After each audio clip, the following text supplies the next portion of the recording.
গতকালকের ম্যাচের মিরপুর স্টেডিয়ামের খেলাটা যারা উপভোগ করেছেন, যারা পিচের দিকে নজর দিয়েছিলেন, কালো কুচকুচে মাটি, এরকম উইকেট গামিনী ডি সিলভা শ্রীলঙ্কার যে পিচ কিউরেটর সেও কিন্তু বানায় নাই। দেশ সেরা ওয়ার্ল্ড ক্লাস এবং বিশ্বসেরা পিচ কিউরেটর টনি হেমিং এই পিচ বানিয়েছেন। আর এই পিচ বানানোর একটা মাত্রই কারণ, সেটা হলো বাংলাদেশকে জয়ের দ্বারাই ফেরানো, বাংলাদেশের ক্রিকেটারদের আত্মবিশ্বাস ফেরানো। এই আত্মবিশ্বাস কি সত্যি চোখের বালি নয়? এটা চোখের বালি ছাড়া আর কিছুই নয়।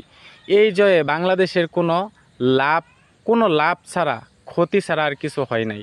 কারণ এই জয়ে কোনো কোয়ালিটি সম্পন্ন ব্যাটার, কোয়ালিটি মানের ব্যাটসম্যান হয়ে ওঠা সম্ভব নয়।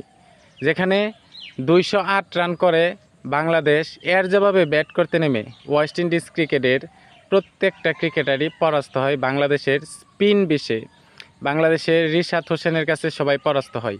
কিন্তু মেন কথা হচ্ছে 50 ওভারের খেলায় 200 রান করা, 133 রানে অল আউট, সত্যিই অভাবনীয়।